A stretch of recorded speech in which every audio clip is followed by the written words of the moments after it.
Ibu barangkali berkenan mendampingi, monggo. Nah, monggo berkenan mendampingi. Boleh Pak dari Bapak izin. Monggo Bu berkenan mendampingi untuk penyerahan tokoh hayang. Dinding Bu Ege berikan dengan foto. Izin. Iya, terima kasih.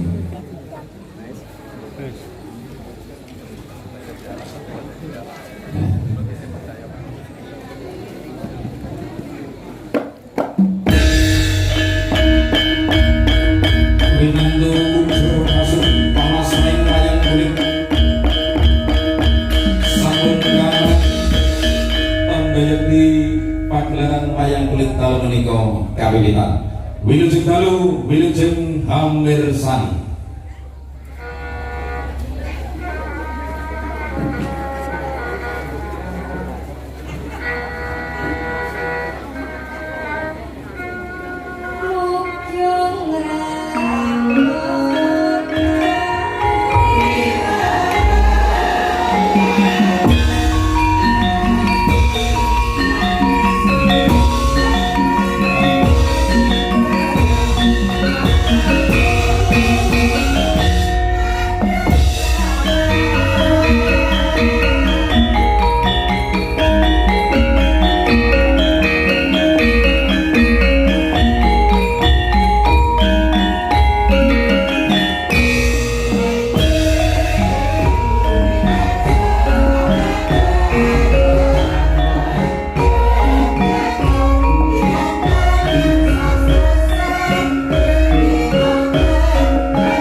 Udung rinenggo sastra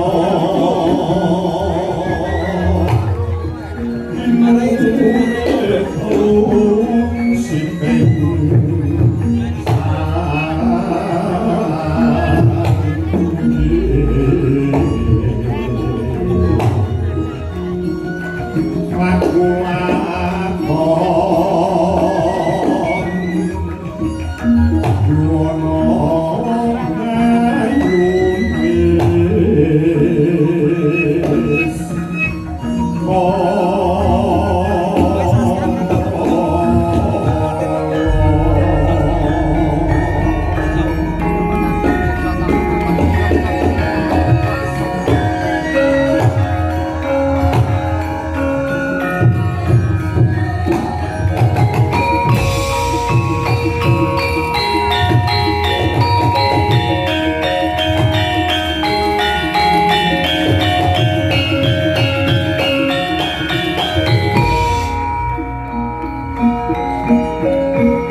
Nirung kapok borsan Morbeng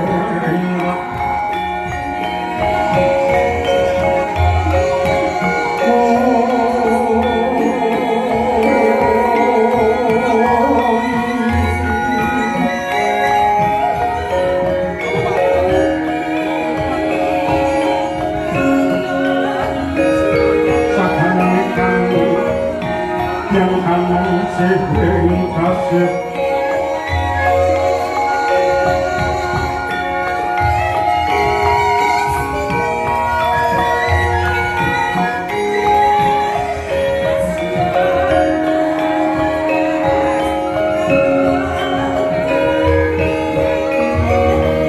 malah buku sahabatku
puji pikir kidung suci yang mantra lahani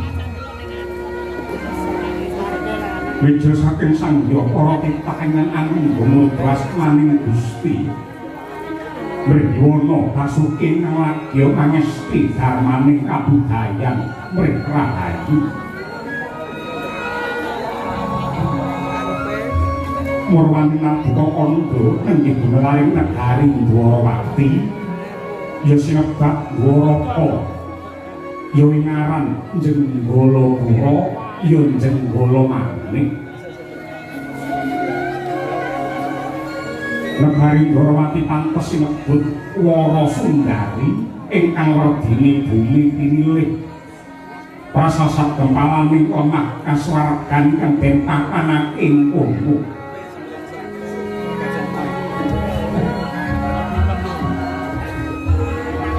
bumi subur pasiten mawur tetangguran ijo royo-royo kathah sumbering toya ingkang mahanani mureng sandang buku sanadyan negari Dwarawati tinepung gunung geni parandini handhadekake bumi subur kawulane padha makmur warsa kang mangkono gedhekake rasa syukur lan tafakur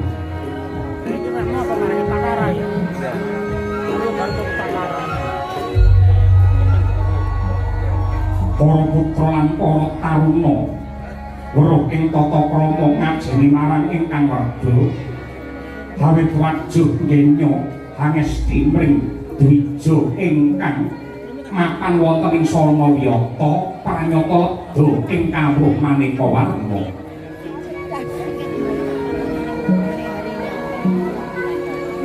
para mudha santosa sekti mandra guna katanate geger tunggal bangsa Adyanta pagurune beda yakti menenake gedhene rasa tresna sumpah janji nyawiji ngreksa yurananing negari para brahmana resi guntur ing kapa melen ing cipta nuntun manungsa cedhak pring agama. Bubure nentang rasa dakwaya alus rinambaran tresna satemah saya ndarbala para kawula ingkang hangesti piwulang utama dasar adat budaya saya ngrembaka jati dirine bangsa saya santosa. Para kawula guyub rukun tumata adoh saka cedha cinedha merga kawulane tansah manut marang piwulange agama datang ditabrakake lawan lumagining budaya satemah mawujud idamane bangsa nggih adil makmur tentrem raharja.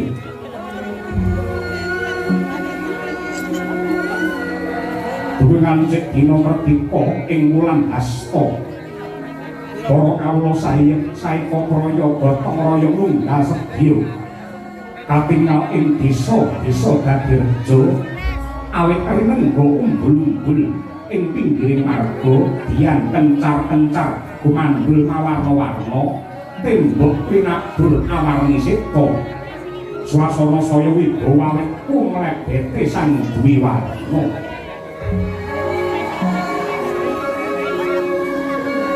Negari Dwaraka kena sinebut ngancik jaman kencana karena kasembuh pangaribawani narindra ngasta pusarani praja anenggih jejuluk Sri Bathara Kresna.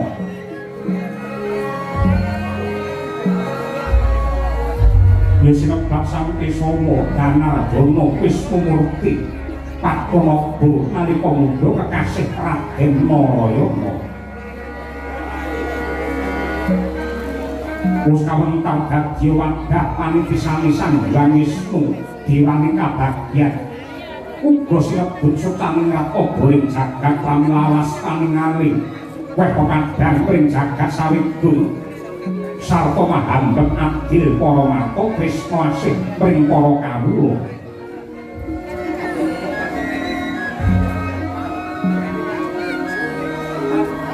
Ngendhene dinten pasewakan sang mata kepareng miyos ing stinggil dina kana lenggaring dampal bengko ingkang pinanipit kencana. Kabeh para sentananing praja ingkang pinandikan nggih saking Sewa Bumi kakasih Raden Setyaki Raden Sencaki ing jawian derpasingganing para nayaka jejel riya aben cukik lenggahnya tanpa sela pinandikan dening Ratna Kati Udawa. Wiwit wan payung agung anendani Mandra saking Mandrawa nganti kaya Bima Himandra ingkang memuli prayogung negari Dwarawati. Ucap bareng ngantos sang mata kepareng medhar pangandika ing bab kang Marasida. Direka lamuka sanggang apara Brama ngijawantah nanging bareng den kelingake cepong iglo tanpa warana Narendra Agung Manggura Prabu Baladewa ya Balarama. Mangkono Sri Kresna sigra gupuh-gupuh manambrama rawuh ingkang Raka Manggura ya ing acara lenggah.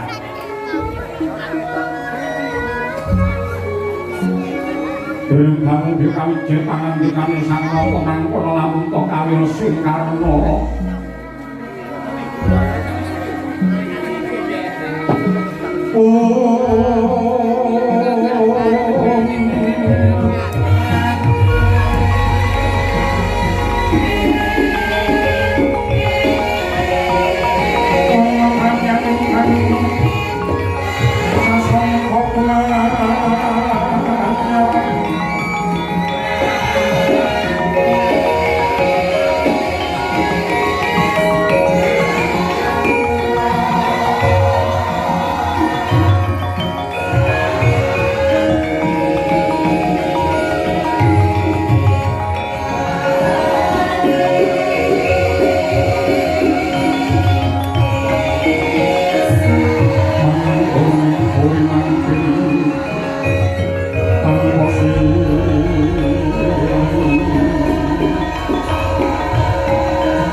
Switinun sing pasewakan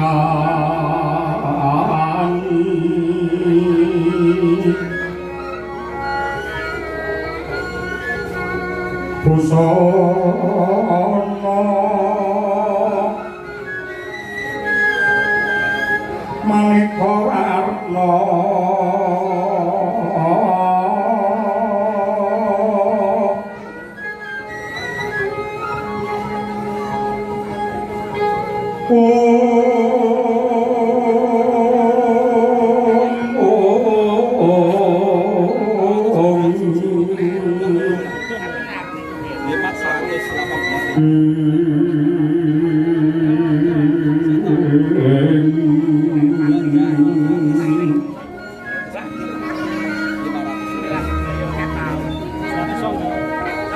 Sepak puspiteng mutya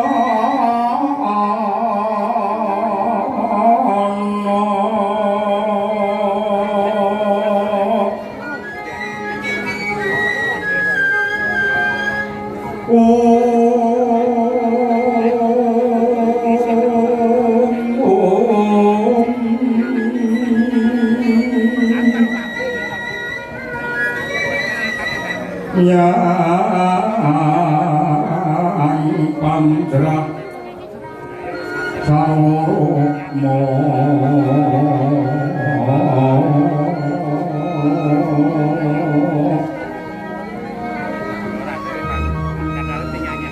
renggeng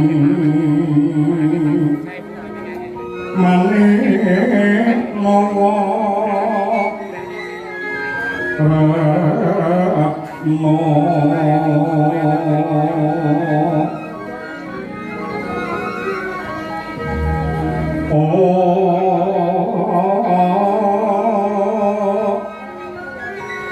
bro papan nyosu mira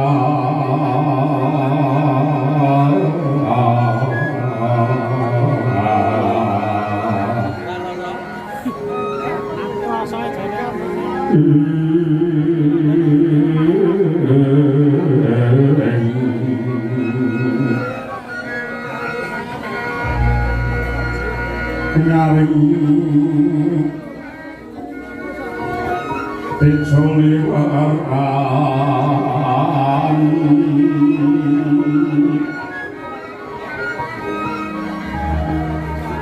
lerkilat sisiring kaki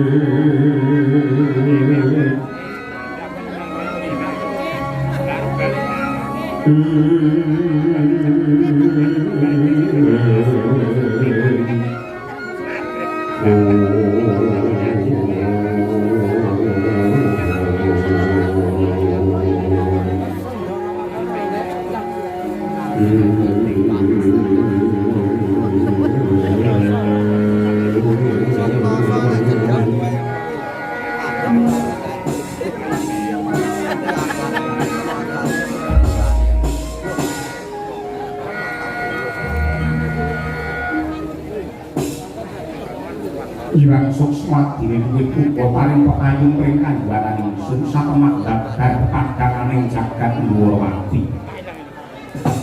Kawula nyuwun sewu Koko Prabu. Koko Prabu Mandura sarawuh paduka wonten ing Stinggil dina Paraka negari Dwarawati kalilan ingkang rayi. Ngaturaken pambagi panakrami malam tuan kunjuk wonten ngarsa paduka jeneng Koko Prabu Mandura. Balata ya jagat ya dewa ya bapak kadangipun kakang Yai Harimurti banget panariman ingsun dening nganti semono sih kadangan saka kahormatan ingkang ndok caosake marang Baladewa dasare anggih Koprato jenis kala nir ing sambikala baline ngatur salam taklime Baladewa muga kunjuk ana ngarsamu Yayi Prabu Narayana kawula nindika Prabu Mandura Gurawalan anggih kula pitinampi tangan kula kalih kinalongaken wonten ing Jonggo kapetekaken wonten ing Jojo rumeketing Waldaya kuwahana kayuwanan kumlamping negari Dwaraka wonten lan monggo kula dherekaken lenggah ingkang kanthi prayogi lan sepisan malih kalilan ingkang mayu nyuwun gunging samudra pangaksami karana rawuh paduka wonten ing negari Ndrawati boten kula hormati ingkang kanthi sae malah kepara rawuh paduka anyarengi tumurung Jawa ing mapan wonten ing kraton Ndrawati kaladara. Jadi yen mungguhe Baladewa aku nderekake dawuh pangandikane para Brahmana Resi Kyai Alim Ulama kae ingkang panjenengane kepareng-pareng dawuh lamun to wong lagi nyuwun lamun to wong lagi ndedonga utawa lagi meminta marang Sih Nugrahane Hyang Agung kuwi kok barengi tekaning udan kuwi kala mangsa malah mandi dongane kala mangsa malah diijabahi apa kang dadi pangune dadi mungguhe Baladewa ora dadi apa ya nek jatuh Baladewa ya rumangsa nggumun setahun jembleng sarendem ing atase Ndrawati barengi anggengku teko barengi tekani udan tur eloke kahanan lagi iki aku ngerti lamun to ning ngarepe sinden iki ana embere tegese pamane nek sinden sing lagi nyolakno karina oh nadyan to sinden kuwi dhewe ning omah senengane ya dika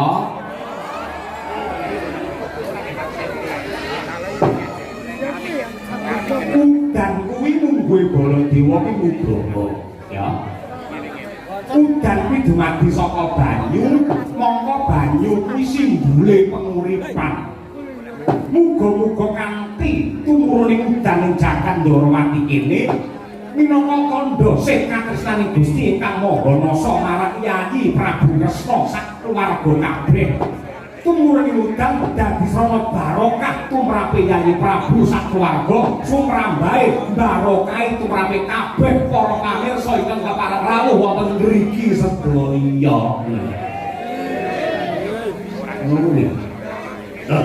kok nadyan to wis pirang-pirang cara dibudidaya wis ngundang dongke sing nyisihke udan kenapa kok tetep mudhun udane mergo kala mangsa manten lanang karo manten wedok ki ndonga ora padha manten lanang njaluk diterangi sing wedok njaluk diudan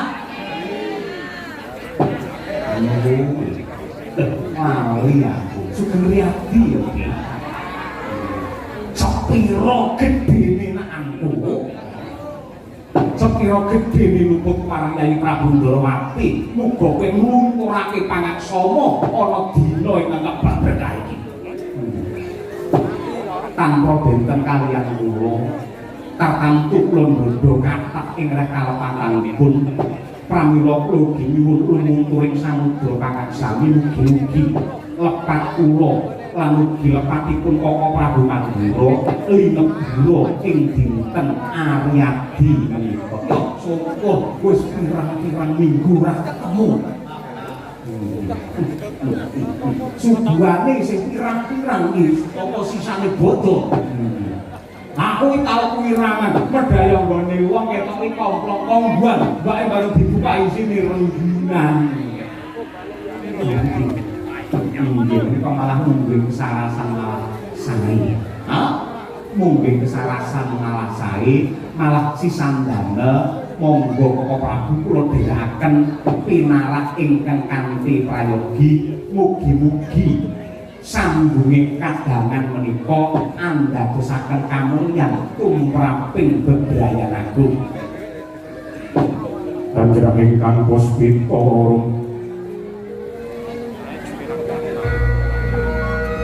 kasiring samiron ombre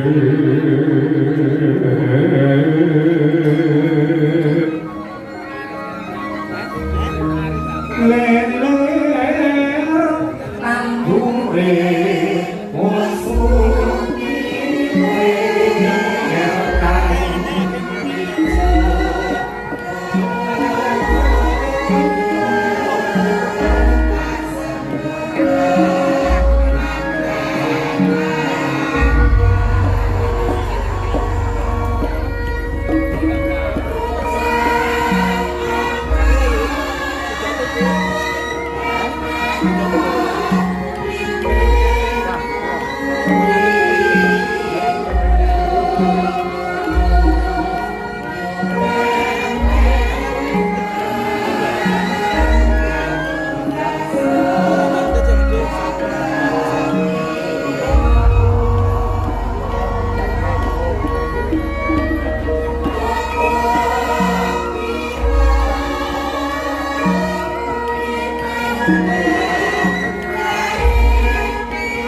kejaba pun kakang nindakake dawuh pangandikane utusaning Gusti ingkang pungkasan sing surasane sok sapa manungsa sing gelem nyambung kekadangan nyambung paseduluran ing kono bakal dijembarke rejekine dipanjangke yuswane wis siji ewa dene kang angka loro Yayi Kresna wis cetha ngeglo tanpa warana lamun ta putra saka Rama Prabu Suwargi Rama Prabu Basudewa beri palungguhan iki wis ngenyang kawibawan kembul kamoten keceh bondo bukti apa pun kakang Mandura sinengkake ngaluhur nampa wujude kraton warisan saka Rama Prabu Basudewa satemah sinengkake ngaluhur mongko dadi ratu ning negara Mandura tanpa beda lawan siap Yayi Prabu Harimurti apa bebek cukup awake dhewek nalika Siadi dadi jagone dewa munah satrumurka Narendra Dwaraka kawestri kene biyen ya kuwi Prabu Yudakala Kresna satemah Yayi Prabu jumeneng ratu ana ing negara Dwarawati kene ewok dene adikku sing ragil ya kuwi si Bratajaya ndak titipake marang Yayi Kresna merga pancen kerasane si Laireng utawa si Sembadra kuwi mapan ana ing negara Dwarawati. Tegese Trah Mandura kuwi bisa mukti wibawa Nyakrawati Mbau Denda kuwi sejati ora merga saka pintere Baladewa, ora merga saka sugihe kepinteran Yayi Kresna ning ya merga disebul karo pangestune wong tuwa ya wong tuwa kakung lan mligine wong tuwa putri aku wis ngiteni marambah makaping-kaping waton ana bocah ana anak sing ngabekti mligine marang wong tuwa putri tur dasare wong tuwa putri seneng lelaku brata seneng tirakat seneng prihatin sing prihatin kuwi mau nyebul marang kamulyane anak satemah bisa rumusi anak mau uripe sarwa kepenak. Jadi gandeng para luhur Mandura Ripalungguhan iki wis sedo mapan ning astana Gadamadana. Mapan ning astana Gadamadana ngendikane para resi para kyai kae wong ki yen wis mati sangune mung kari telu bab kadonyan kabeh pedhot kejaba telung perkara ya kuwi siji amal sing becik angka loro ilmu ingkang piguna dening ingkang angka telu ya kuwi dungane anak lanang sing tuaju ing pamrih. Mongko Bala Dewa Yai Kresna apa dene Yai Bratajaya kuwi anak tumrape Rama Prabu Basudewa. Wis samestine tandha bektine anak marang wong tuwa sing wis sedo. Ayo Yai. Ayo. Besok kapan siadyana wektu ingkang lungguh. Siadi bakal ndak gandeng astamu ingkang tengen, bakal ndak kanthi sowan ning astana Gadamadana, kejaba resik ning pakuburan, bangun renggan ing mapan ning pakuburan, sing luwih wigati ya kuwi nyambung rasa kalawan Gusti ingkang Maha Kuwasa. Ingkang wigatine nyuwunake pangapura marang para luhur kang wis sumarik ning kono, muga-muga dingapura dosa lan kaluputane, satemah tentrem ayem jenjeng permanen mulya wibawa mukti ana ing kasuwargan langgeng. Sok kapan ana wektu ingkang lungguh tak kanthi ndonga ning astana Gadamadana. Jang Pampara Atri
yang kagungan tosing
Dewa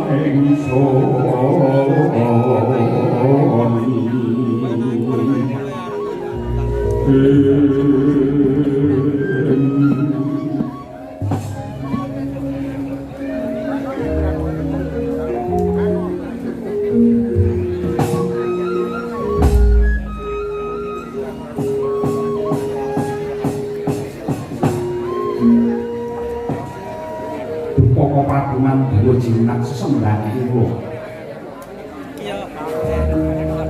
tartamtu kemawon ingkang rayi dulu waktu sangat condong sabto mojo menawi badhe kakanthi nderekaken dhumateng pabuka suwan wonten ing astana Bodho Madana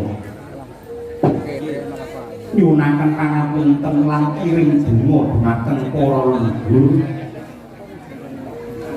wiwit saking Kanjeng Rama Prabu Basudewa ingkang sumare wonten ing mriku minggah malih nenggih Eyang Wasukunti minggah malih Eyang Yadu Eyang Iswara Eyang Maruta Eyang Bojo Eyang Kunto Eyang Baklawa dene kang pungkasan Eyang Rama Wijaya. Lho. Dadi sing kondhang jaman Ramayana Prabu Rama Wijaya kuwi uga sumare ana ing Astana Gandhamadana. Wah, malah ngerti iki ya. Kula saking mriku. Kula sangat sarujuk Bapak Prabu menawi paduka kagungan lekas ingkang kados mekaten tartamtu kemawon.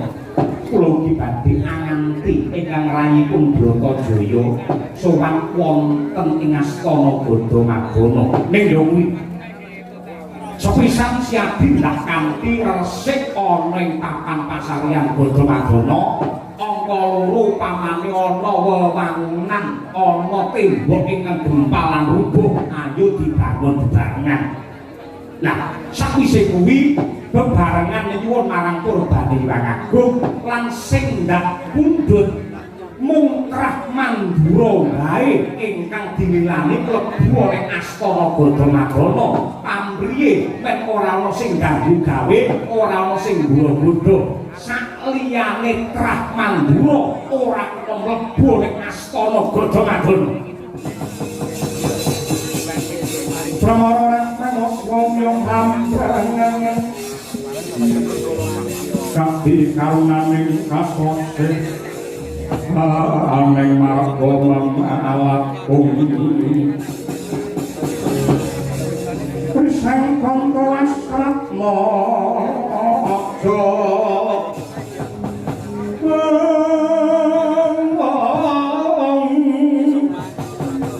lang lalu hangul ati surya mangrang sang wayah umyus samara ayam kacarita eca ngene Windawacana wong stinggil naka-naka negari Dwaraka kocap Embah Kang Samya Maraseba minggahipun Resi Jembawan ingkang kawis tinggal Magita-gita.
prabuning lakas Lukit Hollywooding itu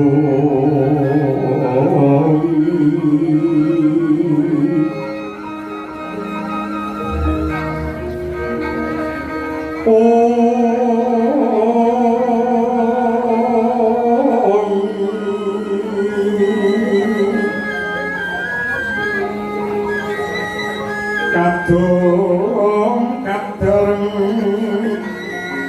hamor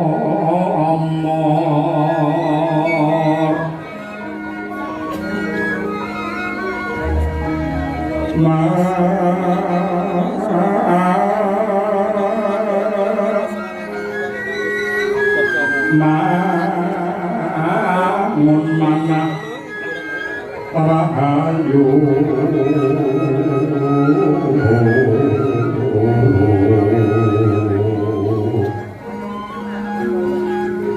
ayo Allah hamaku Allah kumulung manatu para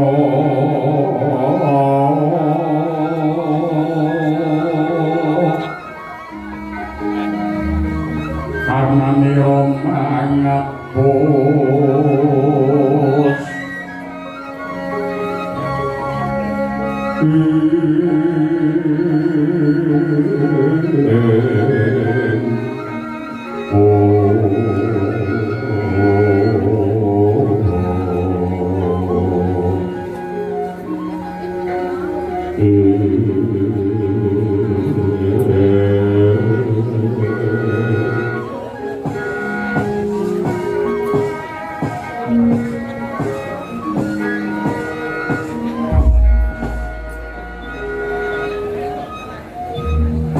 kawulun sewu Baporsi Jembawan sawo kabuka wonten ing Kartanegari Ndorowati kula ngaturaken sembah pangabekti unjuk wonten ngarsa kabuka Baporsi.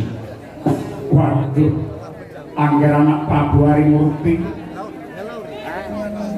sangat anggen kula nampi dawuh sami-sami lan mugi-mugi kula cumantaka nampi dhumateng sembah paduka menika boten andadosaken walat tumrapipun kula pun Jembawan. Mboten langkung salam taklim kula unjuk wonten ngarsa paduka anak Prabu Ndorowati. Inggih Baporsi sangat anggen kula nampi nyuwun pangapunten.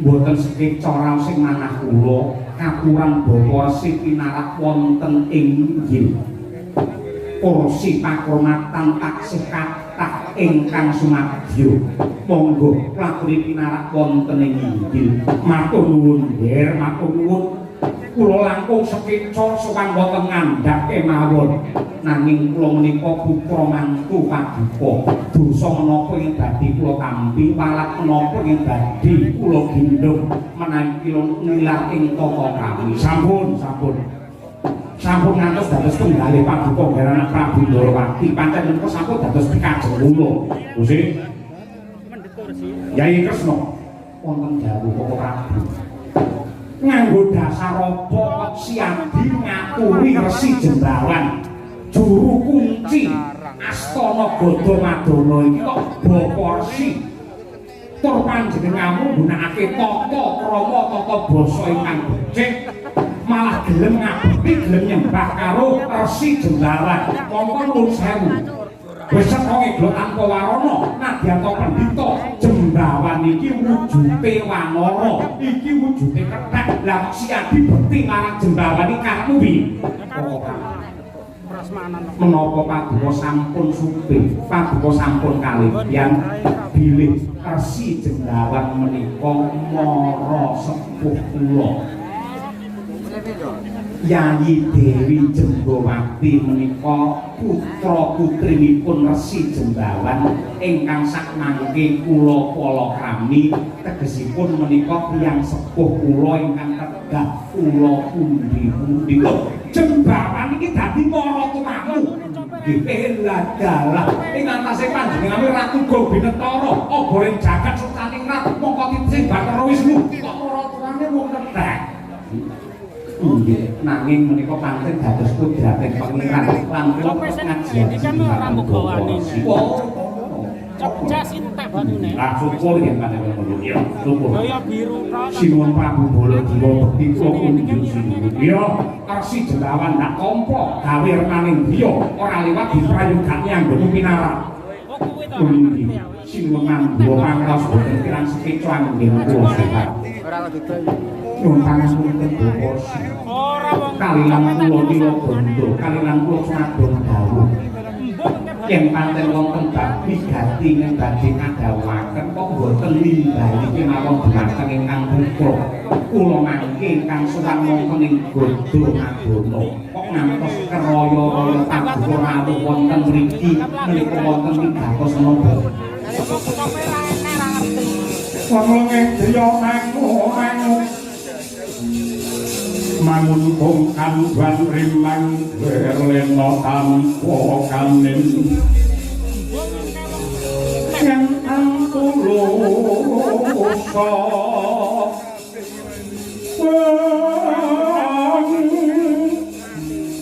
mengusang biaku tomo mangkono trina arendro Umus nyolong hanggar apa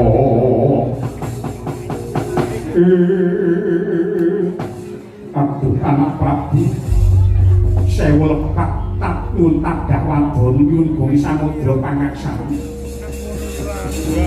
sampun cetha pratila biling ingkang bapa kula pun jendawan Pinitaya dening Pepunden Mandura lan Ndorowati supados ngreksa wontenipun Astana Gadamadana. Kula kadhapuk dados juru kunci wonten ing Gadamadana. Nanging ripalungguhan samangke kula rumaos ewuh kaya ing pambudhiyangken kula badhe makarti. Mongko sampun cetha ngegla tanpa warana dening Astana Gadamadana menika papan pasaryanipun para luhur Mandura menika papan ingkang suci, papan ingkang nemu sejarah ageng. Nyewa semanten ripalungguhan samangke kok kawontenanipun malah tiba kosok balen. Menapa sebabipun kula kok matur kados mekaten karena kathah para menungsa para kawula Ndorowati lan ugi Mandura ingkang sampun mingerke blatipun sami ngaji-aji sami nyembah dumateng para luhur ingkang sumari wonten ing Gadamadana. Wonten ingkang nuwun supados dipun paringi mulya, wonten ugi ingkang nuwun supados dipun paringi sugih, wonten ingkang nyuwun dipun paringi kondhang lan sanes-sanesipun emanipun anggenipun nyuwun boten wonten ngarsanipun Gusti ingkang nyipta jagat nika malah sambat kaliyan para luhur ingkang mapan wonten ing Gadamadana. Malah ripalungguhan samangke menika wonten adat wonten budaya ingkang sanget mengkang saking kautaman menika cetha lamun kumindak ingkang kebak maksiat para kawula ing mriku anggadhahi kapitayan menawi makempal menawi kumpul menawi saresmi antawisipun lanang lan wadon mongko sanes bojonipun mapan wonten ing Astana Gadamadana. Ing mriku badhe saged sugih dadakan yen dodolan ugi sami pinaringan laris. Ning emanipun kok papan menika dados rama ingkang kebak maksiat kados mekaten. Sami cumbana, sami sambung tresna wonten Astana Gadamadana ning sing dipilih golek sing dudu bojone dhewe.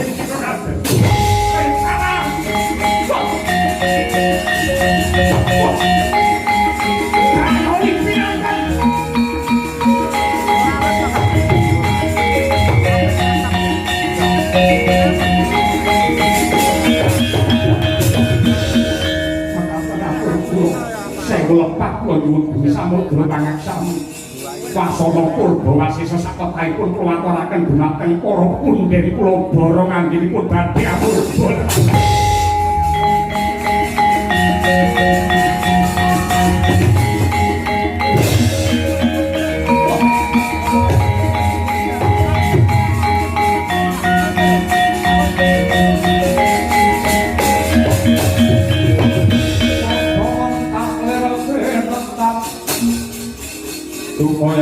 sinip pidodo pangawing wengis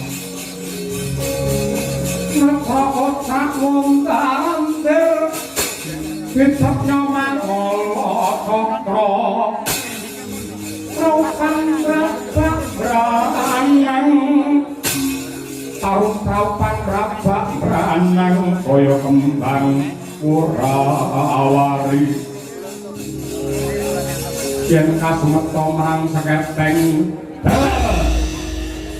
Muruk dahanane Wah Prayoli binatang iblis lanang setan menggo menungso. Babar pisan aku ora duga ngono. Nembe wae pun Kakang Lawan Siyadi kepengin bakal ngagungake ngluhurake para pendhet ingkang sumarya ning Astana Gadamadana. Ning abang sing dadi kupingku krungature Resi Jembawan lamun to papan kuwi kanggo srana maksiat, kanggo srana sangkrama utawa lumadine asmara antarane priya lan wanita mongko sing digoleki malah dudu bojone dhewe. Aku ora trima kuwi lakon iki. Aku tak njaluk pamit jangkae ora ari wong sing marang tutule Astana Gadamadana.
Nyuwun pangapunten para ulama sampun paring dawuh bilih tiyang ingkang tansah nengenaken raos sabar menika kinasih dening Hyang Agung nanging ora trima rasane ngantiku lan menapa sebabipun manungsa ingkang sae menika kedah sabar karana menika kangge ngukur kapitayanipun makhluk dhumateng jidaring kodrat kangge ngukur kapitayane makhluk utawi imanipun menungsa kaliyan garising kodrat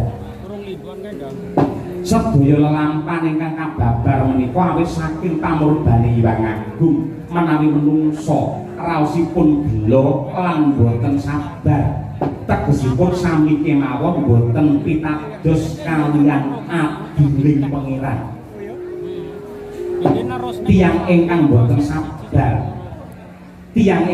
sabar menika tegesipun murka utawi nesu tiyang nesu menika anjalari owahing akal lan pamikir pramila menawi tiyang nembe duka ingkang sae namung mendel lan kendel karana menapa kemawon ingkang dipun putusaken tiyang ingkang nembe nesu menika kathah lepatipun kathah wakatipun kang ngurunga badhe gedung keduwung ing tembe wingkingipun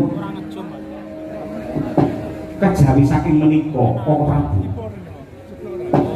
tiyang ingkang asring duka menika ugi dados sumber-sumbering sesakit ludira utawi getihipun dados kenthel utawi boten encer miline getih menika boten lancar mila lajeng dados sakit mapan wonten ing dada karana kedeting jantung boten irama lan boten tumata satemah saged dados sakit ingkang anyerang wonten ing jantung kentelipun getih satemah getih boten saged mili minggah wonten ing otak dadosipun penyakit yen cara sakmenika naminipun penyakit stroke. Nadyanto boten remen rokok nun sewu. Nadyanto boten doyan ngrokok ning menawi tiyang kala wau kerep nesu menika anjalari nun sewu peradangan saluran angin sajroning badan napasipun boten tumata satemah dados penyakit paru-paru nadyanto tiyang kala wau boten rokok ning kerep nesu mila nadyan kathah-kathahipun tiyang rokok niku larane paru-paru ning sing ora ngrokok larane malah rupa-rupa.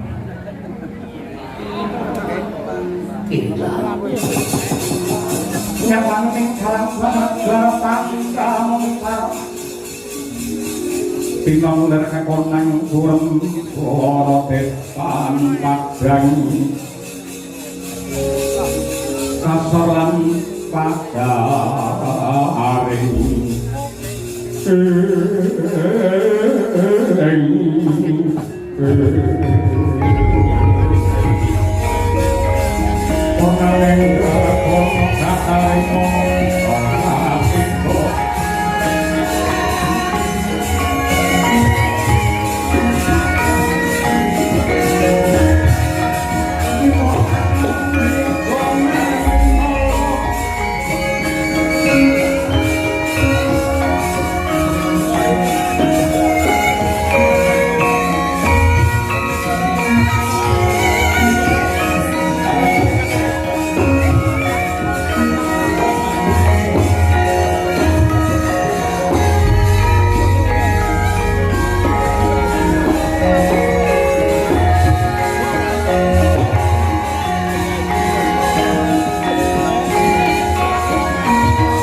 tujune kok kowe ngilikake marang Baladewa yen ora wis tak orak-arek menungso keparat ing ngapal ning astana Gadamadana.